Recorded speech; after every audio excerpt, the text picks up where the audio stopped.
ভাই বোন যখন একসাথে কথা বলে তখন আল্লাহ তাআলা বলেন এই সময়টাকে থামিয়ে দাও। আমি খুব অবাক হয়েছিলাম এই হাদিসটা শুনে। আচ্ছা, ভাই বোন কথা বললে ফেরেশতাদেরকে আল্লাহ কেন সময় থামিয়ে দেওয়ার কথা বললো?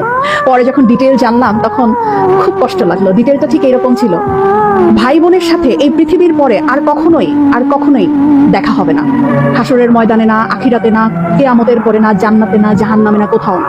বাবা মার সাথে দেখা হওয়ার সম্ভাবনা আছে, স্বামী স্ত্রীর সাথেও দেখা হওয়ার সম্ভাবনা আছে, ছেলে মেয়ের সাথেও দেখা হওয়ার সম্ভাবনা আছে, কিন্তু ভাই বোনের সাথে সম্পর্ক শুধুমাত্র এই পৃথিবী পর্যন্তই। তখন এত খারাপ লাগলো ব্যাপারটা জেনে যে আমার যে বোন আছে অথবা আমার যে ভাই আছে তার সাথে আমার আর কখনোই দেখা হবে না এই পৃথিবীর পরে, মানে মরে যাওয়ার পরে তার সাথে আর আমার কখনোই কথা হবে না। এত ক্ষণস্থায়ী একটা সম্পর্ক আমাদের। যারা সম্পত্তি নিয়ে ঝামেলা করে ভাই বোনের সাথে কথা বলে না, যারা অনেক ঝগড়া বিবাদের কারণে ভাই বোনদের সাথে কথা বলা বন্ধ করে দেয়, তারা না করেন না এই ব্যাপারটা। সময়টা না খুব কম, আমাদের খুব কম।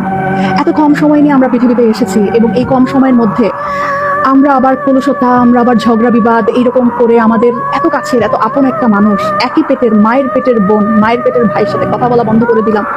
এই মানুষগুলোর সাথে তো আমাদের আর পৃথিবীর করে দেখাও হবে না, কথা হবে না। কি দরকার মনে এত কষ্ট রেখে? ভুলে যাই না সব, ভুলে যাই। অল্প একটু সময়ের ব্যবধান, তারপরে সব নাই, শেষ।